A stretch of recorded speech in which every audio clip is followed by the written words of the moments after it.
രണ്ടാമത്തെ അംഗത്തിന് പാലക്കാട് ഇറങ്ങുകയാണ് ഡോക്ടർ പി സരിൻ. ഇത്തവണ കൈവിട്ട് CPM-നൊപ്പമാണ്. സഖാവ് സരിൻ എന്ന് വിളിക്കണോ, ഡോക്ടർ പി സരിൻ എന്ന് വിളിക്കണോ? സരിൻ എന്ന് വിളിച്ചാൽ മതി. അതിൻ്റെ മുന്നിലേക്ക് വരുന്ന വിശേഷണങ്ങളെല്ലാം ജീവിതം കൊണ്ട് പ്രൂവ് ചെയ്യേണ്ടതാണെന്ന് വിശ്വസിക്കുന്ന ആളാണ്.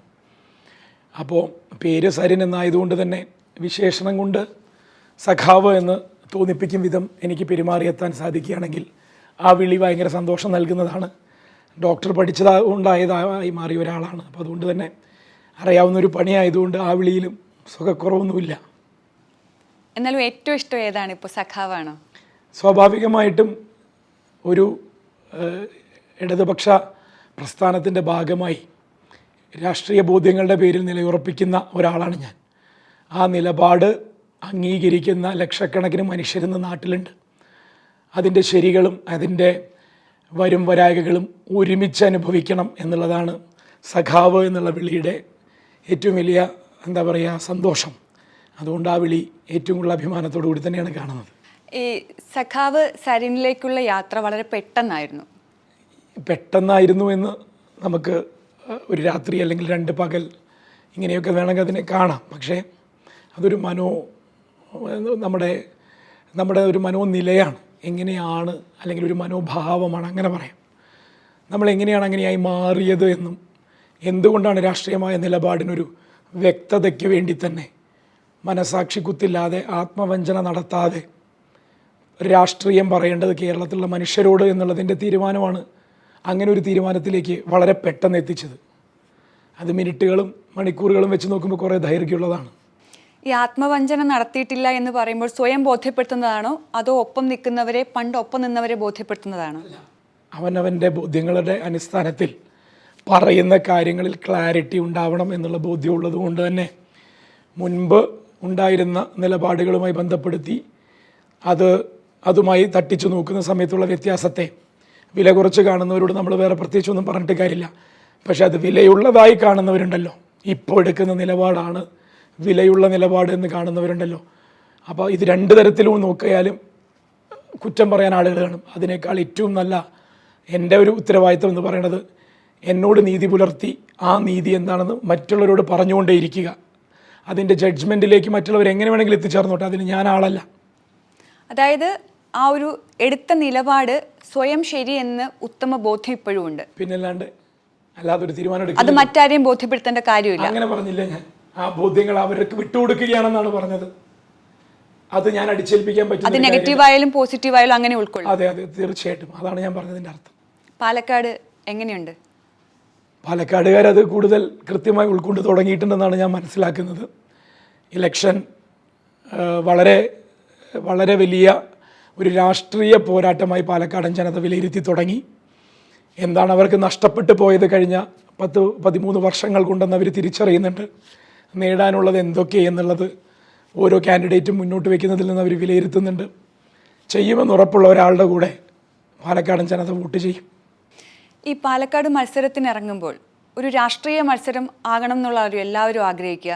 പക്ഷേ ഇപ്പോൾ ട്രോളിൻ്റെ പുറകെ ട്രോള് തള്ളി പോകുന്നതാണ് നമ്മൾ കാണുന്നത്. അതൊരു ശരിയായ രാഷ്ട്രീയമാണോ? അത് 2 ദിവസത്തേക്ക് ഉണ്ടായ ഒരു സംഭവവികാസത്തിൻ്റെ വെളിച്ചത്തിലല്ലേ. അതിൽ നിന്നൊക്കെ മാറി ചർച്ച ജനങ്ങളുടെ വികസന വിഷയങ്ങളുമായി ബന്ധപ്പെടുത്തി തന്നെ വരും. കള്ളപ്പണം ബൂത്തുകളിൽ ഒഴുക്കാൻ കൊണ്ടുവന്നവരെ കയ്യോടെ പിടികൂടിയിട്ട് അത് വിട്ടുകളയണം എന്ന് പറയുന്നത് ശരിയല്ലല്ലോ. കള്ളപ്പണം ഉണ്ടായിരുന്നോ? ഒരു ബൂത്തിൽ 30,000 രൂപ വെച്ച് വിതരണം ചെയ്യാൻ കോൺഗ്രസ് പണം ഇവിടുന്നാണ് കൊണ്ടുവരുന്നത് എന്ന് കോൺഗ്രസ് വ്യക്തമാക്കിയാൽ മതി. അല്ലെങ്കിൽ അപ്പോൾ കള്ളപ്പണമല്ല എന്ന് പറയാം. ഈ ബൂത്തുകളിൽ 30,000 രൂപ വിതരണം ചെയ്തു എന്നുള്ളതിന് തെളിവുണ്ടോ? കോൺഗ്രസിൻ്റെ പൂർവ്വകാല പശ്ചാത്തലം പരിശോധിക്കാം. ബൂത്തുകളിലേക്ക് പകുതി ആളുകൾ മാത്രമാണ് കോൺഗ്രസിൻ്റെ മെഷീനറി ആയിട്ട് ഇത്തവണ ചലിക്കുന്നത്. പകുതി ആളുകൾ വിട്ടു നിൽക്കുകയാണ്. ഘടകകക്ഷികളാണെങ്കിൽ പണ്ടേ കോൺഗ്രസ് ഗൗനിക്കാറില്ല. സ്വന്തം സംവിധാനത്തെ ചലിപ്പിക്കാൻ എന്ത് ചെയ്യണമോ അത് എന്നാണ് ഇത്തവണത്തെ തീരുമാനം. അപ്പോൾ സ്വന്തം സംവിധാനം ഞാനും എൻ്റെ ആളും എന്നുള്ള രീതിയിലുള്ളൊരു തട്ടിക്കൂട്ട്, അതായത് ഒരു വിഭാഗത്തിൻ്റേത് മാത്രമായി മാറുമ്പോൾ അവരിരട്ടി പണിയെടുക്കണമെങ്കിൽ ഇരട്ടി പണം ഒഴുക്കണം. അതാണ് പറഞ്ഞ് കള്ളപ്പണം. എവിടുന്ന്? അതാണ് സ്രോതസ് അന്വേഷിക്കണം. വെളിച്ചത്ത് വരുന്നേ. ഇലക്ഷൻ ആയിട്ടില്ലല്ലോ. ഇലക്ഷൻ ആവുന്നതിന് മുന്നേ തന്നെ കൃത്യമായും വ്യക്തമായും കോൺഗ്രസ് ഒഴുക്കുന്ന ഫണ്ടിൻ്റെ സോഴ്സും പുറത്തേക്ക് വരും. എവിടെ നിന്ന് ആര് വഴിയാണ് എന്നുള്ളതും പൊതുലോകം അറിയും. അതായത് അന്ന് വന്ന ട്രോളിയിൽ പണം അന്ന് വന്ന ട്രോളി എന്ന് പറഞ്ഞാൽ നിങ്ങൾ ഈ നീല എന്നുള്ള ഞാൻ നീല കളറേ പറയുന്നില്ല, അന്ന് കൊണ്ടുവന്ന ട്രോളി എന്ന് അന്നോ അതിനു മുന്നേ അതിനു ശേഷമോ കൊണ്ടുവരുന്ന പണത്തിൽ പണം വന്നിരുന്നു തെളിയിക്കും കൃത്യമായി. അതൊക്കെ നടക്കും, ഒരു സംശയമില്ല. ഇത് പൊതുജന മധ്യത്തിൽ പറയുന്നതാണ്. കോൺഗ്രസിന്റെ മെഷീനറി അവിടെ ചലിക്കുന്നത് പണമൊഴുക്കിയാണ് എന്ന് ബൂത്തിൽ പോയി അന്വേഷിച്ചാൽ കൃത്യമായി മനസ്സിലാക്കും.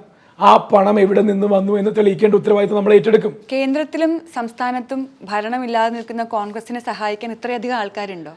സഹായിക്കുന്നത് നാട്ടിലത്തെ ആളുകളല്ല. സ്വാഭാവികമായിട്ടും തെലങ്കാനയിലും കർണാടകയിലും ഒക്കെ അധികാരത്തിലിരിക്കുന്ന ഒരു പ്രസ്ഥാനമാണ്. അവിടെ നിന്ന് എങ്ങനെയൊക്കെയാണ് ഫണ്ട് വന്നിരുന്നത് എന്നുള്ളത് പാർലമെന്റ് ഇലക്ഷൻ അടക്കം അതിനോട് അടുത്ത് നിന്ന് പ്രവർത്തിച്ചിട്ടുള്ള ആളുകൾ നമുക്ക് നന്നായിട്ട് അറിയാം. അതായത് മുൻപും ഇതുപോലെ പണം വന്നിട്ടുണ്ട്, എല്ലായ്പ്പോഴും പണം വരും. അന്ന് എന്തുകൊണ്ടാണ് പ്രതികരിക്കാത്ത? അന്ന് ഈ ആത്മവഞ്ചന അല്ലെങ്കിൽ സ്വയം ഒരു തോന്നലുണ്ടായില്ല, ഈ കാണിക്കുന്നത് ശരിയല്ല, ഇലക്ഷനൊക്കെ ആകുമ്പോൾ ഇങ്ങനെയല്ല കാണിക്കേണ്ടതെന്ന് അന്ന് തോന്നിയില്ല? അന്ന് പണം വന്നതിന് ചെലവാക്കുന്നതിന് വേണ്ടി ഒരു പാർട്ടിയുടെ ഉത്തരവാദിത്തത്തിൽ ഇവിടെ ഫണ്ടില്ലാത്തതിൻ്റെ പരിഹാരം കാണുന്നതിൻ്റെ ഭാഗമായി ആവശ്യപ്പെട്ടതിന് പ്രകാരം എത്തിയ പണമാണ്. കണക്കിൽപ്പെടാത്തതല്ല, കണക്കിലുള്ള പണമാണ്. അതായത് വ്യവസ്ഥ എന്താണോ അതിനനുസരിച്ച് ചെയ്യേണ്ടതിന് വേണ്ടി വന്ന പണമാണ്. അധികാരത്തിലില്ലാത്ത ഒരു പാർട്ടിക്ക് അത് എത്തിച്ചു കൊടുക്കുക എന്നുള്ളത് ലോക്സഭാ തെരഞ്ഞെടുപ്പ് ഇന്ത്യയിൽ ഒട്ടുക്ക് നടക്കുമ്പോൾ കേന്ദ്ര നേതൃത്വത്തിൻ്റെ ഉത്തരവാദിത്തമാണ്. അങ്ങനെ എത്തിച്ച പണവും ഇപ്പം എത്തുന്നത് അതിൻ്റെ 10 ഇരട്ടിയോ 15 ഇരട്ടിയോ പണവുമാണ്. ഇതാണ് അതിൻ്റെ വ്യത്യാസം പറഞ്ഞത്. പണം വരും എന്ന് പറയുന്നത് ഒരേപോലെ വന്നു എന്നല്ല വ്യാഖ്യാനിക്കേണ്ടത്. വരുന്ന സോഴ്സുകൾ നമുക്കറിയാം, എവിടെ നിന്നാണ് കുറച്ച് പണം എത്തേണ്ടതുണ്ടെങ്കിൽ എത്തുക. അതിനും അപ്പുറമുള്ള പണമായിട്ട് ഇത്തവണ അവിടെ എത്തിയിട്ടുണ്ട് എന്നുള്ളത് ഒരു തർക്കമില്ലാത്ത കാര്യമാണ്. ഷാഫിയുടെ പിൻഗാമിയായി അല്ലെങ്കിൽ ഷാഫി മാറുമ്പോൾ അവിടേക്ക് എത്തിയ ആളാണ് യൂത്ത് കോൺഗ്രസിന്റെ സംസ്ഥാന അധ്യക്ഷൻ രാഹുൽ മാങ്കൂട്ടത്തിൽ. രാഹുലിന് എന്താണ് അയോഗ്യത? എനിക്കൊരു അയോഗ്യതയും തോന്നിയിട്ടില്ല. പാലക്കാടുകാർക്ക് തോന്നുന്ന അയോഗ്യത 20-ാം തീയതി അവർ വിധി എഴുതും. ഞാൻ രാഹുലിൻ്റെ അയോഗ്യതയെ പറ്റിയല്ല സംസാരിച്ചത്. പാലക്കാടുമായി ബന്ധപ്പെട്ട ജനാധിപത്യ പോരാട്ടത്തിൽ പകുതി കോൺഗ്രസ്സുകാർ ഊണപ്പിയാത്തൊരു കാൻഡിഡേറ്റിനെ കെട്ടിയെഴുന്നള്ളിച്ചാൽ ഈ കോൺഗ്രസ്സുകാർ കാലുവാരും. ജയിച്ചു കയറുന്നത് BJP ആയിരിക്കും. ഈ താക്കീത് കൊടുത്തിട്ട് പാർട്ടിക്ക് അത് മനസ്സിലാവുന്നില്ലെങ്കിൽ BJPയെയും കോൺഗ്രസിനെയും തോൽപ്പിക്കും, ജനാധിപത്യം ജയിക്കും. അതിലൊരു തർക്കമില്ല. പാലക്കാടിൻ്റെ ജനാധിപത്യ ബോധത്തെ താങ്ങി നിർത്താൻ വേണ്ടി തന്നെയാണ് ഞാൻ പോരാട്ടത്തിന് ഇറങ്ങിയത്. അതിൽ അത്രയും ക്ലാരിറ്റി ഉണ്ട്. പകുതി കോൺഗ്രസ്സുകാർ കാലുവാരി തോൽപ്പിക്കാൻ നിൽക്കുന്ന ഒരു സ്ഥാനാർത്ഥിയെ കെട്ടിയെഴുന്നള്ളിച്ച് അതിൻ്റെ വരുംവരായികൾ അനുഭവിക്കാമെന്ന് പറയുന്ന ജനാധിപത്യ ബോധമുള്ളവനല്ല ഞാൻ. എൻ്റെ മതേതരത്വത്തിലും ജനാധിപത്യ കാഴ്ചപ്പാടിലും കൃത്യതയും വ്യക്തതയും എന്നും ഉണ്ട്. കോൺഗ്രസിൽ ഇങ്ങനെയൊക്കെ തന്നെയാണ് മുൻപ് നടന്നിട്ട് ആവാം. അന്ന് BJP ജയിച്ചു പോയിട്ടില്ല. നിയമത്തിപ്പോൾ BJP ജയിച്ചു പോയതിൻ്റെ സാഹചര്യം കോൺഗ്രസ് 3ാമത് പോയിട്ടാണെന്ന് കണ്ടവരുണ്ട് അന്ന്. അത് ഇനിയും ആവർത്തിക്കണം പാലക്കാട്. അപ്പൊ അതിൽ നിന്നൊരു മാറ്റം വരാൻ പാർട്ടിക്കുള്ളിൽ നിന്ന് പോരാടിയില്ലേ? ഇതിനപ്പുറത്ത് എന്ത് പോരാട്ടം നടത്തേണ്ടത്? എന്ത് പോരാട്ടം നടത്താത്തത്? DCC എഴുതിയ കത്ത് കണ്ടതല്ലേ? MP എഴുതിയ കത്ത് കണ്ടതല്ലേ? മുൻ MP എഴുതിയ കത്ത് കണ്ടതല്ലേ നിങ്ങൾ? ഇതൊക്കെ പാർട്ടിയുടെ ഉള്ളിൽ വേറെ ആളുകൾ ഏറ്റെടുത്ത പോരാട്ടം. ഞാൻ വ്യക്തിപരമായി എന്നുള്ള ഒരു ക്ലെയിം അല്ല പറയുന്നത്. വിഷയത്തിൽ ഊന്നി നിന്നുകൊണ്ട് അതിൻ്റെ മെറിറ്റിൻ്റെ അടിസ്ഥാനത്തിൽ സംസാരിച്ച കാര്യങ്ങളുണ്ട്. ആ മെറിറ്റ് അല്ല അവിടെ മാനദണ്ഡമെന്നും പകരം ചിലരുടെ നിർബന്ധ ബുദ്ധിയാണ് എന്നും പറഞ്ഞാൽ ആ നിർബന്ധ ബുദ്ധിക്കും അപ്പുറമാണ് പാലക്കാടിൻ്റെ ജനാധിപത്യ ബോധമെന്നും കേരളത്തിൻ്റെ ജനാധിപത്യ ബോധം എന്ന് തെളിയിക്കപ്പെടണം. അത് ടെസ്റ്റ് ഓഫ് ടൈമാണ്, അത് തെളിയിക്കപ്പെടും. സരിൻ ഈ പറഞ്ഞ കോൺഗ്രസിനുള്ളിലും ഈ പറഞ്ഞ ഇപ്പോൾ LDF CPMനുള്ളിലും പ്രവർത്തിച്ചുകൊണ്ടിരിക്കുകയാണ്. ഈ രണ്ടിടത്തെയും തെരഞ്ഞെടുപ്പ് തന്ത്രങ്ങൾ, തെരഞ്ഞെടുപ്പ് പ്രവർത്തനങ്ങൾ എങ്ങനെയാണ് വിലയിരുത്തുന്നത്? കൂടുതൽ ആളുകളുമായി അടുത്തിടപഴകുന്ന രാഷ്ട്രീയം പറഞ്ഞാണ് LDF തെരഞ്ഞെടുപ്പ് പ്രവർത്തനം നടത്തുന്നതെന്ന് കഴിഞ്ഞ 3 ആഴ്ച കൊണ്ട് മനസ്സിലായി. ജനങ്ങളെ ബാധിക്കുന്ന വിഷയങ്ങളിലേക്ക് ഉള്ള വ്യക്തതയും ഉത്തരവും നൽകും. നേരെ മറിച്ച് നിഷേധ വോട്ടുകൾ അപ്പുറത്തെ ആൾ കൊള്ളില്ല എന്നൊരു കാരണം പറഞ്ഞല്ലാതെ ഒരു പോസിറ്റീവ് വോട്ട് പോലും കഴിഞ്ഞ എത്രയോ തെരഞ്ഞെടുപ്പുകളായി ആർജിക്കാൻ പറ്റാത്ത പാർട്ടിയാണ് കോൺഗ്രസ്. ലോക്സഭാ തെരഞ്ഞെടുപ്പിൽ പോസിറ്റീവ് വോട്ട് കോൺഗ്രസിന് കിട്ടുന്നത് രാഹുൽ ഗാന്ധി എന്ന് പറയുന്ന മനുഷ്യൻ്റെ പൊളിറ്റിക്സിനുള്ള ആ മനുഷ്യനോടുള്ള ഞാൻ കൃത്യമായിട്ട് ആ വ്യക്തമായ നിലപാട് വ്യക്തമാക്കിയിട്ട് തോൽവികളല്ല, അധികാരത്തിൽ നിന്ന് വിട്ടു നിൽക്കുന്നതല്ല, രാഷ്ട്രീയത്തിൽ എന്താ പറയുക ഒരാളുടെ അയോഗ്യതയോ അല്ലെങ്കിൽ കുറവോ എന്നിട്ടും അയാൾ നടത്തുന്ന ഫൈറ്റും പൊളിറ്റിക്കൽ എൻഗേജ്മെൻറ്റുകളാണ്. അതിൻ്റെ അടിസ്ഥാനത്തിൽ 3ാമത് തോറ്റിട്ടും രാഹുൽ ഗാന്ധി ഏറ്റവും കൂടുതൽ പൊളിറ്റിക്കലി എൻഗേജ്ഡായി നിൽക്കുന്ന തെരഞ്ഞെടുപ്പ് ഫലമാണിപ്പോൾ. നേരെ മറിച്ച് കേരളത്തിലെ കോൺഗ്രസിന് അധികാരമില്ലാതെ ചിന്തിക്കാൻ വയ്യ. അതേ അറിയുള്ളൂ. അധികാരത്തിൽ ഊന്നി നിന്നുകൊണ്ടുള്ള ജനങ്ങൾക്ക് കൊടുക്കേണ്ടുന്ന അധികാരസ്ഥാനത്തിരുന്ന് കൊടുക്കാൻ പറ്റുന്നത് എന്തോ അത് കൊടുക്കാനല്ലാതെ ജനങ്ങളോടൊപ്പം നിന്നുകൊണ്ട് ചെയ്യാവുന്ന ഒരു പൊളിറ്റിക്സും കേരളത്തിലെ കോൺഗ്രസിലെ മഷിയിട്ട് നോക്കിയാൽ കിട്ടില്ല. ഈ ഭരിക്കുന്ന സർക്കാർ പിണറായി സർക്കാരിൻ്റെ എന്ത് നേട്ടങ്ങളാണ് പറഞ്ഞ് വോട്ട് വയ്ക്കുന്നത്? ക്ഷേമ പെൻഷനുകൾ മുടങ്ങിയിട്ടുണ്ട്, നിങ്ങൾ തന്നെ പറഞ്ഞ പോലെ 11 മാസത്തോളം നമ്മുടെ പുതുപ്പള്ളി തെരഞ്ഞെടുപ്പിൻ്റെ സമയത്തൊക്കെ ഇപ്പോഴും മുടങ്ങിയിട്ടുണ്ട്. KSRTCയുടെ ശമ്പളം, കാരുണ്യ ബെനവലൻറ്റ് ഫണ്ട് ഉൾപ്പെടെയുള്ള പദ്ധതികളുടെ പാതി വഴിയിൽ നിൽക്കുന്ന അവസ്ഥ, എന്തിന് നെൽകർഷകരുടെ അവസ്ഥ, ഇതൊക്കെ പറഞ്ഞിട്ട് എങ്ങനെയാണ് വോട്ട് പിടിക്കാൻ പറ്റുക? 2021 നിയമസഭാ തെരഞ്ഞെടുപ്പിന് ശേഷം LDF തോൽക്കുമെന്ന് വിശ്വസിച്ചിരുന്ന ഒരാളാണ് ഞാനും. അതിനുവേണ്ടി പണിയെടുത്ത ആളുമാണ് LDFനെ തോൽപ്പിക്കാൻ. ഞാനാണ് തോറ്റത്. പണിയെടുത്ത അതിനുവേണ്ടി, അതായത് LDFനെ തോൽപ്പിക്കാൻ വേണ്ടി മാത്രം പണിയെടുത്ത കോൺഗ്രസും UDF ആണ് തോറ്റത്. ജനങ്ങളുടെ അടുത്ത് കോൺഗ്രസും UDF പറഞ്ഞതൊന്നും ഏശിയില്ലല്ലോ. ജനങ്ങളല്ലേ ഗുണഭോക്താക്കളും അനുഭവസ്ഥരും. ജനം എന്തുകൊണ്ടാണ് കൈയൊഴിഞ്ഞിട്ടുണ്ടാവുക? ക്യാമ്പയിൻ റൺ ചെയ്യാൻ വേണ്ടി കുറേ എണ്ണി പറയാം. ജനത്തിൻ്റെ ക്വാളിറ്റി ഓഫ് ലൈഫിനെ ഏതെങ്കിലും പോസിറ്റീവായ തരത്തിൽ ഭരണം സ്പർശിച്ചിട്ടുണ്ടെങ്കിൽ ജനം അതിൻ്റെ കൂടെ നിൽക്കും. അങ്ങനെ സ്പർശിച്ച എത്രയോ ഇവിടെ ഒരു വലിയ വിഷയമുണ്ട്. സാമ്പത്തികമായി കേരളത്തിലെ സർക്കാർ വലിയ തോതിൽ കേന്ദ്രത്തിൽ നിന്ന് നേരിടുന്ന ഒരു അവഗണനയുണ്ട്. ആ അവഗണനയെ മറികടക്കാൻ ഫൈറ്റ് ചെയ്യുന്നുണ്ട് പല തരത്തിൽ. ഇവിടെ നിന്ന് ഓൺ സ്രോതസ്സുകളിലൂടെയുള്ള ഫണ്ടിന് വേണ്ടിയിട്ടുള്ള പോസിറ്റീവായിട്ടുള്ള ശ്രമങ്ങൾ നടക്കുന്നുണ്ട്. പക്ഷേ നമ്മുടെ ചില ശീലങ്ങളും കീഴ്വഴക്കങ്ങളും ഒക്കെ ഉള്ളതുകൊണ്ട് തന്നെ അതിൻ്റെ വഴിക്ക് വലിയ ബാധ്യതകൾ വരുന്നുണ്ട്. ആ ബാധ്യതകൾ ബെനവലൻ്റ് സ്കീമുകളിൽ, ഈ പറഞ്ഞതൊക്കെ ബെനവലൻ്റ് സ്കീമുകളാണല്ലോ, വെൽഫെയർ സ്കീമുകളാണല്ലോ, അതിൽ റിഫ്ലക്റ്റ് ചെയ്യുന്നുണ്ട്. ഇല്ല എന്ന് ഞാൻ പറയുന്നില്ല. പക്ഷേ അതിനുമപ്പുറം ഒരു സർക്കാരിന് ഇടപെട്ട് ജനങ്ങളുടെ ജീവിതത്തെ സപ്പോർട്ട് ചെയ്യാൻ, താങ്ങി നിർത്താൻ പറ്റുന്ന എന്തൊക്കെയുണ്ടോ അതിൽ സർക്കാർ ഇടപെട്ടുകൊണ്ടിരിക്കുന്നുണ്ട് എന്ന് തിരിച്ചറിവുള്ള ഒരു ജനത കേരളത്തിലുണ്ട്. ഉമ്മൻചാണ്ടി സർക്കാരിൻ്റെ കരുതലായിരുന്നോ പിണറായി വിജയൻ സർക്കാരിൻ്റെ എല്ലാം ശരിയാക്കലുമായിരുന്നോ ശരിയെന്ന് സഖാവ് സരിൻ ഇപ്പോൾ തോന്നുന്നത്? ഞാൻ രണ്ട് വ്യക്തികളെ കേന്ദ്രീകരിച്ച് പൊളിറ്റിക്സ് പറയുന്ന ആളുടെ പക്ഷത്ത് നിൽക്കുന്ന ഒരാളല്ല. ആ വ്യക്തികൾ ഒരു സർക്കാരിൻ്റെ ഹെഡ് ഓഫ് ഫിഗേഴ്സ് ആയിരുന്നു. അതൊരു വ്യക്തിയുടെ മാത്രം ഇച്ഛാശക്തി കൊണ്ട് മാത്രമല്ല മുന്നോട്ട് പോയതും. അത് അപ്പോഴാണെങ്കിലും ഇപ്പോഴാണെങ്കിലും ഒരു കോൺട്രിബ്യൂട്ടറി മെക്കാനിസം ഉണ്ട്, ഒരു കളക്റ്റീവ് റെസ്പോൺസിബിലിറ്റി ഉണ്ട്. ഇടതിന് അതെന്തായാലും ഉണ്ട്. അതുകൊണ്ട് ഇടതിന് ആ കളക്റ്റീവ് റെസ്പോൺസിബിലിറ്റിയും കോൺട്രിബ്യൂട്ടറി മെക്കാനിസവും വെച്ചുകൊണ്ട് തന്നെ എല്ലാവരും സംഭാവന ചെയ്യുന്ന ഭരണമാണ് നടക്കുന്നത്. അതിൻ്റെ ഫിഗർ എന്ന് പറയുന്നത് പിണറായി വിജയൻ തന്നെയാണ്. അദ്ദേഹം എടുത്ത നിലപാടുകളിൽ ഈ 8.5 കൊല്ലമായി മുഖ്യമന്ത്രിയായി അദ്ദേഹം എടുത്തുകൊണ്ടിരിക്കുന്ന നിലപാടുകളിൽ വ്യക്തതകളുണ്ട്. ഒന്നും ഒരു ഷോർട്ട് ടേം ഗെയിനിന് വേണ്ടിയല്ല. ലോങ് ടേം ഗെയിൻ ഉണ്ടെങ്കിൽ ഷോർട്ട് ടേം നഷ്ടങ്ങളെ സഹിക്കാൻ തയ്യാറായിട്ടുള്ളൊരു പ്രസ്ഥാനമാണ് ഞാൻ മനസ്സിലാക്കിയെടുത്തോളം ഇടതുപക്ഷം. താൽക്കാലിക ലാഭങ്ങളുടെ പുറകെ പോകാതെ ജനങ്ങളെ വിശ്വാസത്തിലെടുക്കാൻ സാധിക്കുമെങ്കിൽ അത് തന്നെയാണ് അതിൻ്റെ ഒരു വ്യത്യാസവും, രണ്ട് പേരുകളുടെയും ഒരു വ്യത്യാസം. ഇതിൽ ആരായിരുന്നു മികച്ച മുഖ്യമന്ത്രി എന്ന് വിലയിരുത്താൻ പറ്റുമോ? ജനമാണ് വിലയിരുത്തേണ്ടത്. ജനം തുടർ ഭരണം നൽകിയത് ഒരാൾക്കാണ്. അപ്പോൾ ഉമ്മൻചാണ്ടിയുടെ കല്ലറയിൽ പോയപ്പോൾ ഈ തോന്നലുണ്ടായിരുന്നു. ഞാൻ ഉമ്മൻചാണ്ടി എന്ന് പറയുന്ന വ്യക്തിയുടെ, അദ്ദേഹത്തിൻ്റെ ക്വാളിറ്റീസിനെ, അദ്ദേഹം എന്ന് പറയുന്ന പൊളിറ്റീഷ്യനെ ഇപ്പോഴും ആരാധിക്കുന്നുണ്ട്. പക്ഷെ അതിന്മേലാണ് പിണറായി വിജയനോടുള്ള സ്നേഹം എന്നുള്ളത് നിങ്ങൾക്ക് ജനങ്ങളുടെ വിലയിരുത്തൽ നിന്ന് മനസ്സിലാക്കാം. നേരത്തെ ചോദിച്ച ചോദ്യത്തിൻ്റെ ഉത്തരവാണെങ്കിൽ വ്യക്തിപരമായി ഞാൻ പിണറായി വിജയൻ സഖാവിനെ അടുത്തിടപഴകി തുടങ്ങിയിട്ടേ ഉള്ളൂ. അതുകൊണ്ട് തന്നെ ഉള്ള ഇടപഴകലിലെ 2-3 മിനിറ്റുകൾ ഫോൺ വിളികളിലായിട്ടും മറ്റുമൊക്കെ ആയിട്ട് സഖാവ് ക്യാമ്പയിന് എത്തുന്നേ ഉള്ളൂ. അടുത്ത ആഴ്ചത്തേക്ക് അത് മാറ്റിവെച്ചു. ഇലക്ഷൻ ഡേറ്റ് മാറിയതുകൊണ്ട് എനിക്ക് വളരെ വെൽക്കമിംഗ് ആയിട്ടാണ് തോന്നിയത്. എങ്കിൽ പാലക്കാടത്തെ പൊതുവെയുള്ള യുവജനതയുടെ ഒരു പ്രതികരണം എങ്ങനെയുണ്ട്? യുവജനങ്ങളുടെ ചൂട് എന്താണെന്ന് ഇത്തവണ കോൺഗ്രസും UDFും അറിയും.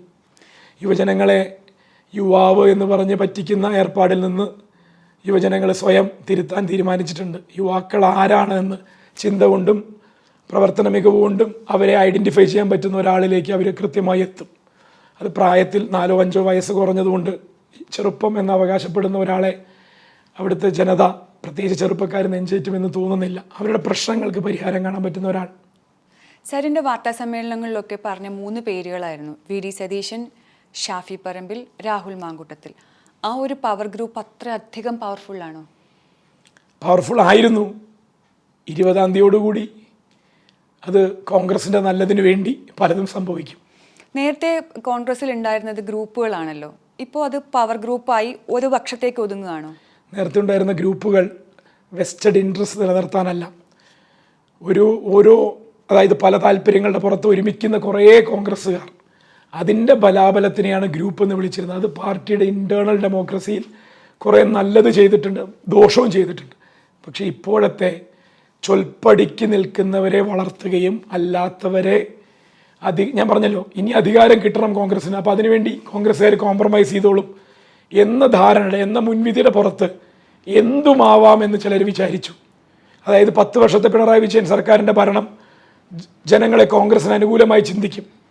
അപ്പം ഭരണം കൈപ്പിടിയിൽ നിൽക്കണമെങ്കിൽ ഇപ്പം പാർട്ടിയിൽ കൈപ്പിടിയിൽ നിൽക്കണം എന്നുള്ള ഫോർമുലയിലേക്ക് ആ മൂവർ സംഘം വീണുപോയി. അതിന് ജനാധിപത്യ കേരളവും കോൺഗ്രസിനകത്ത ജനാധിപത്യ ബോധവും 20-ാം തീയതി മറുപടി നൽകും. 23-ാം തീയതി റിസൾട്ട് വരും. കോൺഗ്രസിൽ എന്തെങ്കിലും തരത്തിലുള്ള മാറ്റം ഉണ്ടാകും എന്ന് കരുതുന്നുണ്ടോ സാർ? പിന്നെന്താ, 24-ാം തീയതി തന്നെ മാറ്റങ്ങൾ ഉണ്ടാവും. അപ്പോൾ സാറിനൊരു ഞാൻ കോൺഗ്രസിന്റെ അഭ്യുദയകാംക്ഷിയാണ്. ഞാൻ എപ്പോഴും പറയുന്നത് അഭ്യുദയകാംക്ഷികൾ അങ്ങനെ തന്നെ ഉള്ളിൽ തന്നെ പോയി നിൽക്കണമെന്നില്ലല്ലോ. കുടുംബത്തിന്റെ ഭാഗമായിട്ടല്ലല്ലോ ഒരു കുടുംബത്തിന്റെ അഭ്യുദയകാംക്ഷിയാവുക. ഞാൻ പറഞ്ഞിട്ടുണ്ട് ഇന്ത്യയിൽ, അതായത് ആ അഭ്യുദയകാംക്ഷിയുടെ ആഗ്രഹപ്രകാരം അടുത്തൊരു ടേം UDF വന്നോട്ടെ എന്ന് ആഗ്രഹിക്കുന്നു. അങ്ങനെ അഭ്യുദയകാംക്ഷയാക്കി പറഞ്ഞിട്ടേ ഇല്ല അവിടെ. കേരളത്തിന്റെ അഭ്യുദയകാംക്ഷയെ ഞാൻ, അതിന് കോൺഗ്രസ് തീരാ കളങ്കമാണ്, ശാപമാണ് ഇപ്പോഴത്തെ കോൺഗ്രസ്. ആ കോൺഗ്രസ് അടിമുടി മാറി കോൺഗ്രസ് യോഗ്യമാണ് കേരളത്തിന് എന്ന് കോൺഗ്രസ് തെളിയിക്കാത്തിടത്തോളം കാലം കോൺഗ്രസ് കേരളത്തിൽ അധികാരത്തിൽ വരില്ല, വരുത്തില്ല. സരിനൊരു ബൈ ഇലക്ഷൻ വന്നില്ലായിരുന്നുവെങ്കിൽ സരിന്റെ ഈ വാക്കുകളൊക്കെ മറ്റൊരവസരത്തിലേക്ക് വളരെ കൃത്യമായി വരുമായിരുന്നു. ഞാൻ വീണ്ടും പറഞ്ഞു, ഈ ബൈ ഇലക്ഷൻ നല്ല വിഷയം, ജയിച്ചു കയറാൻ പോകുന്നത്. പക്ഷെ അങ്ങനെയായിരുന്നെങ്കിൽ സരിൻ ഇതിന് മുൻപ് തന്നെ പറയണ്ടായിരുന്നു ഇത്ര പ്രശ്നങ്ങൾ. BJPക്ക് വേണ്ടി വഴിയൊരുക്കി കൊടുക്കുന്ന കോൺഗ്രസിനെ ഞാൻ വേറെ ഏത് സമയത്താണ് എക്സ്പോസ് ചെയ്യാൻ എന്തായിരുന്നു ഉണ്ടായിരുന്നത്? എവിടെ സരിനൊരു അധികാരമോഹിയായി മാത്രം ജനം അങ്ങനെ കരുതുന്നുണ്ടെങ്കിൽ ഏത് അധികാരം ഞാൻ മോഹിച്ച്? സീറ്റ് നേടി പോയില്ലേ? ആണോ? എന്റെ പാസ്റ്റ് അറിയോ? ഞാൻ എഴുതിയെടുത്ത ഒരു പരീക്ഷയുടെ പുറത്ത് ഒരു വലിയൊരു അധികാരത്തിന്റെ പുറത്തിരുന്ന ആളാ. അത് ജനങ്ങളുടെ ഇടയിൽ കളയാൻ എത്ര പേർക്ക് മനസ്സുണ്ടായിട്ടുണ്ട്? കളഞ്ഞിട്ട് ഈ പറയുന്ന ചീത്തപ്പേരൊക്കെ ആണ് എന്നറിഞ്ഞുകൊണ്ടും എത്ര പേര് വരിച്ചിട്ടുണ്ട്? കൺവിക്ഷൻ വേണം അതിന്, ക്ലാരിറ്റി വേണം അതിന്. അതെൻ്റെ കുറച്ച് കൂടുതലാണെങ്കിൽ അതൊരു ഡിസ്ക്വാളിഫിക്കേഷനായി ഞാൻ കാണുന്നു. ഒരു മാസം മുന്നേ വരെ കോൺഗ്രസിന് വേണ്ടി ഫേസ്ബുക്കിലും ഇൻസ്റ്റയിലും ഒക്കെ ആഞ്ഞടിച്ച് എഴുതിയിരുന്ന സരിനാണ്. അതൊന്നും ഡിലീറ്റ് ചെയ്തിട്ടില്ല. മാഫിയ തലവൻ പിണറായി വിജയൻ ഒക്കെ പറഞ്ഞിട്ട് എങ്ങനെയാണ് അവിടെ ചെന്ന് നിന്ന് ഇപ്പം ന്യായീകരിക്കാൻ പറ്റുന്നത്? അത് അവിടുത്തെ ആളുകളോട് കൂടി ചോദിക്കണം, എങ്ങനെയാണ് ഈ മനുഷ്യനെ അവർ ഓണപ്പ് ചെയ്യുന്നതെന്ന്. അവിടെയാണ് ഞാൻ പറഞ്ഞത്, പൊളിറ്റിക്സ് എന്ന് പറഞ്ഞാൽ അത് വിദ്വേഷം മാത്രമല്ല, വെറുപ്പ് മാത്രമല്ല. രാഹുൽ ഗാന്ധിയെ അപ്പോഴെങ്കിലും കോൺഗ്രസ്സുകാർ കേൾക്കുന്നത് നല്ലതാ. വിദ്വേഷം, ഹേറ്റ്രഡ് ജനറേറ്റ് ചെയ്യാതെ പൊളിറ്റിക്സ് പറയാൻ പറ്റും. CPM-ൽ സ്നേഹത്തിന്റെ കട തുറക്കുകയാണ്. സ്നേഹത്തിന്റെ കട ഉള്ള സ്ഥലമാണ് CPM. അതിനെ ബോധപൂർവം കളങ്കിതമാക്കി വെച്ച ഒരു ചിത്രീകരണമുണ്ട്. 1-2 പരാമർശങ്ങളുടെ പേരിൽ, 1-2 വിലയിരുത്തലുകളുടെ പേരിൽ. അതിനുമപ്പുറം CPM അധികാരത്തിലുള്ളപ്പോഴും ഇല്ലാത്തപ്പോഴും ജനങ്ങളുടെ ഇടയിൽ നിന്ന് എപ്പോഴെങ്കിലും മാറി നിന്നിട്ടുണ്ടോ? ഇല്ല എന്നുള്ളതാണ് ഉത്തരം. ജനങ്ങളെ ചേർത്ത് പിടിക്കുന്ന ഒരു പ്രസ്ഥാനമാണ്. ഞാൻ വീണ്ടും പറയുന്നു, അബദ്ധങ്ങളോ അല്ലെങ്കിൽ എന്താ പറയുക, നമ്മൾ പറയില്ല ചില അപഭ്രംശങ്ങളോ ഒക്കെ സംഭവിച്ചിട്ടുണ്ടാവും, ഒരു ഡീവിയേഷൻ. പക്ഷേ ആ ഡീവിയേഷനെ നമ്മൾ നോമായി കാണരുത്. അതാണ് അതിൻ്റെ എല്ലായ്പ്പോഴുമുള്ള ശരിയെന്ന് അല്ലെങ്കിൽ അതിൻ്റെ രീതിയെന്ന് കാണാതെ അതതിൻ്റെ ഡീവിയേഷനുകൾ സംഭവിച്ചിട്ടുണ്ട്. പക്ഷെ അത് എത്രയും പെട്ടെന്ന് കറക്റ്റ് ചെയ്തിട്ടുണ്ട്. സരിൻ ഭാവിയെക്കുറിച്ച് ആലോചിച്ചിട്ടുണ്ടോ? വ്യക്തിപരമായി ആലോചിച്ചിട്ടില്ല. ഇല്ല. അതായത് ഒരു തെരഞ്ഞെടുപ്പാണ്, അവിടെ എന്തും സംഭവിക്കാം, ജയം പരാജയം എല്ലാം സംഭവിക്കാം. അങ്ങനെ എന്തെങ്കിലും നെഗറ്റീവായി സംഭവിച്ചാൽ നാളെ എന്തായിരിക്കും സരിൻ എന്നുള്ള വ്യക്തിക്ക് എന്ത് നെഗറ്റീവ് സംഭവിച്ചാലും പാലക്കാടത്തെ ജനാധിപത്യത്തിന് വിജയം ഉണ്ടാവും. അതെനിക്ക് 100% ഉറപ്പാണ്. ആ ഉറപ്പിൻ്റെ പേരിലാണ് ഒരു പോരാട്ടം ഏറ്റെടുത്തിരിക്കുന്നത്. പാർട്ടി സ്ഥാനാർത്ഥിയാവാൻ പറഞ്ഞപ്പോൾ അതുകൊണ്ടാണ് ഏറ്റെടുത്തത്. ഞാൻ മറ്റൊരു സ്ഥാനാർത്ഥിക്ക് വേണ്ടി ക്യാമ്പയിൻ ചെയ്യാനായിരുന്നു കൂടുതൽ താല്പര്യം. കാരണം കളിക്കുന്നതിനേക്കാൾ കളി നിയന്ത്രിക്കുന്നത് ആസ്വദിക്കുന്ന ഒരാളാണ് ഞാൻ. അത് ആസ്വദിച്ച് ചെയ്തിട്ടുമുണ്ട് വളരെ പോസിറ്റീവായിട്ട്.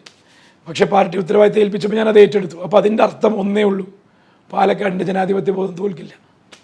അതായത് ഇപ്പോൾ കിട്ടിയ വീരപരിവേഷം അങ്ങനെ തുടരുമെന്ന് ചിന്തിക്കുന്നുണ്ട്. എനിക്ക് കുറച്ചു മുമ്പല്ലേ പറഞ്ഞു, എന്നെ ജനങ്ങൾ നെഗറ്റീവായിട്ടാണ് കാണുന്നതെന്ന്.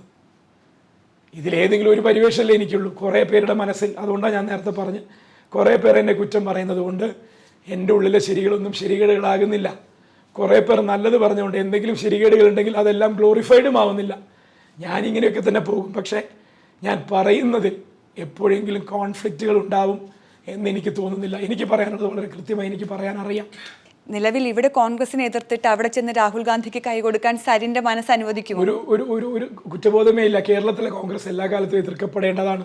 അൺലെസ് ആൻഡ് അൺടിൽ എന്താണ് രാഹുൽ ഗാന്ധി പറയുന്ന, അല്ലെങ്കിൽ കോൺഗ്രസ് എന്താണെന്ന് കേരളത്തിലെ കോൺഗ്രസിലെ തീരുമാനങ്ങൾ എടുക്കുന്നവർ മനസ്സിലാക്കാത്തിടത്തോളം കാലം ഇവിടെ നടക്കുന്നതും കോൺഗ്രസ് എന്ന് പറയുന്നതിൻ്റെ ഫിലോസഫിയും രണ്ടും രണ്ട് തന്നെയാണ്. അതറിയുന്ന കുറേ പേർ ഇപ്പോഴും കോൺഗ്രസിനകത്തുണ്ട്. അവരതെല്ലാം ഉള്ളിലൊതുക്കിക്കൊണ്ട് കഴിയുകയാണ്. ആരാണ് കേരളത്തിലെ കോൺഗ്രസിനെ നശിപ്പിക്കുന്നത്? അത് ഞാൻ ഒരു പേരിലേക്ക് ചുരുക്കിയാൽ ബാക്കി രണ്ടുപേര് രക്ഷപ്പെട്ടു പോകും. അത് ശരിയല്ല. കുറ്റം 3 പേരിലാണെങ്കിൽ ആ 3 പേരും ഒരുപോലെ ശിക്ഷ അറിയിക്കുന്നുണ്ട്. അത് 3 തലമുറയുടേതായ ശിക്ഷ അവരിലൂടെ കോൺഗ്രസും അനുഭവിക്കേണ്ടി വരും. ഇത് കോൺഗ്രസിനുള്ളിൽ ഇപ്പോൾ KPCC യോഗങ്ങൾ നടക്കുന്നു, രാഷ്ട്രീയ സമിതി, ഇതിലൊന്നും ഈ പറയുന്ന മറ്റു നേതാക്കൾക്ക് പറയാനുള്ള വോയിസ് ഇല്ലേ? ഉണ്ടാകാം, എനിക്കറിയില്ല. ഞാൻ ഇതിൻ്റെ ഒന്നും ഭാഗമല്ല. KPCCയിൽ അംഗമായില്ലല്ലോ. ഞാനല്ലല്ലോ. ഞാൻ KPCC മെമ്പർ പോലും അല്ല. പണിയെടുക്കുന്ന ഒരാൾ എന്നുള്ള രീതിയിൽ എന്നെ സോഷ്യൽ മീഡിയയുടെ ചുമതല ഏൽപ്പിച്ചു, കൺവീനർ സ്ഥാനം. പണിയെടുക്കാൻ അറിയുന്നവന് ആ പണിയെടുക്കുന്നതിൻ്റെ ഒരു സാറ്റിസ്ഫാക്ഷൻ കിട്ടുമെങ്കിൽ അതിൽ തുടരുന്ന ഒരാളാണ് ഞാൻ. അതുകൊണ്ട് ഞാനത് വളരെയധികം എൻജോയ് ചെയ്തു. ഞാൻ വേറെ ഒരു പദവിയും ചോദിച്ചിട്ടുമില്ല, കിട്ടിയിട്ടുമില്ല. വാർത്താ സമ്മേളനം നടത്തിയതിനു ശേഷം നേതാക്കൾ ആരെങ്കിലും വിളിച്ചിരുന്നു? ആദ്യത്തെ വാർത്താ സമ്മേളനത്തിന് മുന്നേ കരഞ്ഞു കാല് പിടിച്ചു. എല്ലാ നേതാക്കളും വിളിച്ചു. എല്ലാം. വി. സതീശനും എല്ലാം എന്ന് പറഞ്ഞാൽ ഷാഫി എല്ലാവരും വിളിച്ചിരുന്നു. ഷാഫിയുടെ പേര് ഞാൻ പറയുന്നില്ല. ഷാഫി നേതാവെ കണ്ടിട്ടില്ല. അത് സ്വാഭാവികമായിട്ടും അതൊരു ഫാൻ ബേസ് മാത്രമുള്ള ആ രീതിയിൽ ഓടിക്കൊണ്ടിരിക്കുന്ന ഒരു സംവിധാനമാണ്. കുമിളയാണ്. It's a bubble. ക്രെഡിബിലിറ്റി ഇല്ല അതിന്. ക്രെഡിബിലിറ്റി ഉണ്ടെങ്കിൽ അതിന് കുറച്ചുകൂടി ആർജവത്തോടു കൂടി നിലപാടുകൾ പറയണം. എവിടെയാണ് ഷാഫി പറമ്പിൽ കേരള പൊതുസമൂഹത്തിൻ്റെ മുന്നിൽ ഒരു നിലപാട് പറഞ്ഞിരിക്കുന്നത്? ഏതെങ്കിലും ഒരു വിഷയത്തിൽ അവിടെയും ഇവിടെയും തൊടാതെ ഓരോന്ന് പറഞ്ഞ് ഇമേജിൻ്റെ മാനേജ്മെൻറ്റ്, IM എന്ന് പറയും, ഇമേജ് മാനേജ്മെൻറ്റ് അല്ലെങ്കിൽ ഇംപ്രഷൻ മാനേജ്മെൻറ്റ്, അതല്ല പൊളിറ്റിക്സ് എന്ന് ഈ പറയുന്ന പേരുകാരന് മനസ്സിലാക്കി കൊടുക്കണം നമ്മൾ. പൊളിറ്റിക്സ് അതാണ്. ഈ പവർ ഗ്രൂപ്പും ഗ്രൂപ്പിസും ഒക്കെ പറഞ്ഞ് കോൺഗ്രസിനെ കുറ്റപ്പെടുത്തി പോയ സരിൻ എത്തി നിൽക്കുന്നത് വിഭാഗീയത ഏറ്റവും കൂടുതൽ ബാധിച്ചിരുന്ന ഒരു പാർട്ടിയെയാണ്.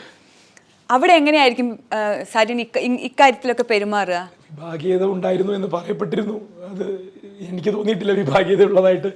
മിനിമം 3 ആഴ്ചക്കാലമായി ഞാൻ പാലക്കാട് വർക്ക് ചെയ്യുന്നു. അപ്പം അതുകൊണ്ട് ഒരു പ്രത്യയശാസ്ത്രത്തിൻ്റെ അടിത്തറയുണ്ട് ഒരു പ്രസ്ഥാനത്തിനെങ്കിൽ അവിടെ വലിയ അപകടങ്ങളൊന്നും സംഭവിക്കില്ല. ഒരു വ്യക്തി കേന്ദ്രീകൃതമായി CPM മാറി എന്ന് സരിൻ മുമ്പൊക്കെ പറഞ്ഞിട്ടുണ്ട്. വ്യക്തി കേന്ദ്രീകൃതമായിട്ട് CPM മാറിയെന്ന് പറഞ്ഞിട്ടില്ല. ഭരണത്തിൽ വരുന്ന താല്പര്യങ്ങൾ ചില കോക്കസുകളുമായി ബന്ധപ്പെട്ടുണ്ടാവുന്നുണ്ടോ എന്നുള്ളതാണ് നമ്മൾ വിമർശിച്ചിരുന്നത്. ഞാൻ CPM എന്നുള്ള പ്രസ്ഥാനത്തെ അല്ല വിമർശിച്ചിരുന്നത്.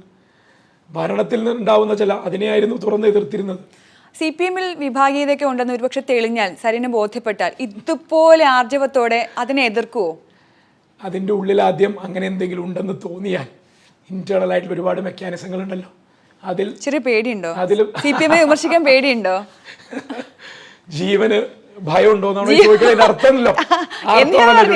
അതായത് പാർട്ടിക്കുള്ളിൽ വിമർശനം നടത്താൻ കോൺഗ്രസിനെ പോലെ അത്രയും തുറന്ന ഒരു സ്ഥലം CPMൽ കിട്ടുമെന്ന് താങ്കൾ കരുതുന്നുണ്ടോ? പാർട്ടിക്കുള്ളിൽ ഏറ്റവും കൂടുതൽ വിമർശനങ്ങളെ അംഗീകരിക്കുന്ന പാർട്ടിയാണ് CPM എന്ന് ചുരുങ്ങിയ കാലം കൊണ്ട് എനിക്ക് ബോധ്യം വന്നിട്ടുണ്ട്. 3 ആഴ്ച കൊണ്ട് ബോധ്യപ്പെട്ടു. പാർട്ടിക്ക് ഉള്ളിൽ നിൽക്കുന്ന ഏത് വിമർശനവും നടത്താനുള്ള ഒരു സ്വാതന്ത്ര്യം അതിനകത്തുണ്ട്. ഇനി പാർട്ടി മാറാനുള്ള സാധ്യത എന്തെങ്കിലും ഉണ്ടോ? തിരിച്ചു വരാനോ മറ്റേതെങ്കിലും ഒക്കെ പോകാനോ? ആ ചോദ്യത്തിൽ അവനവനെ മറ്റൊരാളുടെ പുറത്ത് റിഫ്ലക്റ്റ് ചെയ്യുന്നതിൻ്റെ ഭാവമാണ് ഞാൻ കാണുന്നത്. നമ്മൾ എന്തൊക്കെ ചെയ്യാൻ സാധ്യതയുണ്ടോ അത് വേറൊരാൾ ചെയ്യുമോ എന്നുള്ള നമ്മളുടെ ഒരു ആകുലതയാണത്. അതായത് നിലവിൽ ഒരു നല്ല സഖാവായി തുടരും, പാലക്കാട് തന്നെ ഉണ്ടാകും. അത് എന്നൊന്നുമല്ല.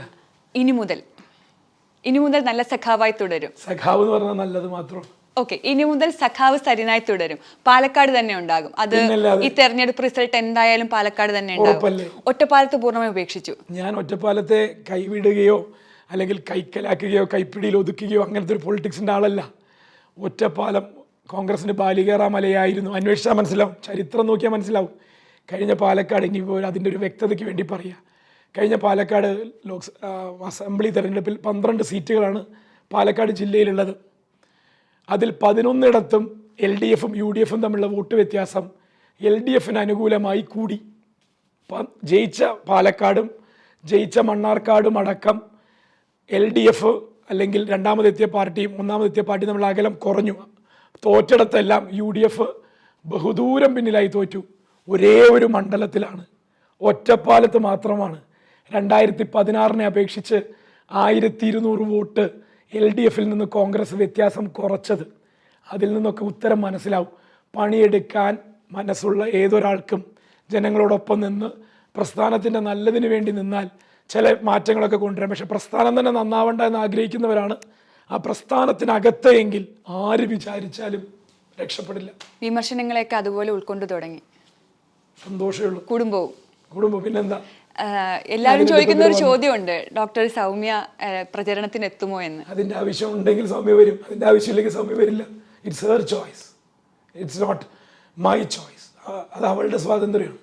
ഈ തെരഞ്ഞെടുപ്പ് ചൂടിൽ നിന്ന്, പാലക്കാട്ടെ ചൂടിൽ നിന്ന് ഇവിടെ ഇപ്പം കാലാവസ്ഥയൊക്കെ മാറി തുടങ്ങി ഷാർജയിലൊക്കെ. അപ്പോൾ എന്താ പെട്ടെന്ന് ഇങ്ങനെ മാസിൻ്റെ ഒരു കൺവെൻഷൻ, ഇടതുപക്ഷ ആഭിമുഖ്യമുള്ളൊരു സാംസ്കാരിക സംഘടന നടത്തുന്ന പാലക്കാട് തെരഞ്ഞെടുപ്പ് കൺവെൻഷൻ അത് വൈകിട്ട് 7:30 നടത്തണമെന്ന് തീരുമാനിച്ചതുകൊണ്ടാണ് പെട്ടെന്ന് വന്നത്. ഇന്ന് രാവിലെ വന്നു, നാളെ രാവിലെ തിരിച്ചു. വടകരയിൽ ഷാഫി മത്സരിക്കുമ്പോൾ ഗൾഫിൽ നിന്ന് ഒരുപാട് പേര് വോട്ട് ചെയ്യാൻ വന്നു. അതുപോലെ പാലക്കാട് സരിൻ മത്സരിക്കുമ്പോൾ അങ്ങനെയൊന്നും നമ്മൾ പ്രതീക്ഷിക്കുന്നില്ല. പക്ഷേ പ്രതിബദ്ധതയുള്ള പൊളിറ്റിക്കൽ കമ്മിറ്റ്മെൻ്റ് ഉള്ള ഓരോരുത്തരും അവിടേക്ക് എത്തും, അല്ലെങ്കിൽ ഇവിടെ നിന്നുള്ളവർ അവിടെയുള്ള വോട്ടുകൾ ഉറപ്പിക്കാൻ സഹായിക്കും. ക്യാമ്പയിൻ്റെ ഭാഗമായി തന്നെയാണ് ഞാൻ ഇവിടെ വന്നത്. അപ്പോൾ എല്ലാ ആശംസകളും. Thank you. ഇത്രയും നേരം സംസാരിക്കാൻ പറ്റിയതിനും തുറന്ന് സംവദിക്കാൻ പറ്റിയതിനും വലിയ സന്തോഷമുണ്ട്. അപ്പോൾ 20-ആം തീയതി വിധി നിർണ്ണയിക്കും. 23-ആം തീയതി ജനമനസ്സ് അറിയാൻ കഴിയും. അതെങ്ങനെ തന്നെ ആയാലും പുതിയ പ്രത്യയശാസ്ത്രത്തോടൊപ്പം ഇങ്ങനെ തന്നെ പോകാൻ കഴിയട്ടെ. തീർച്ചയായിട്ടും. Thank you. നന്ദി.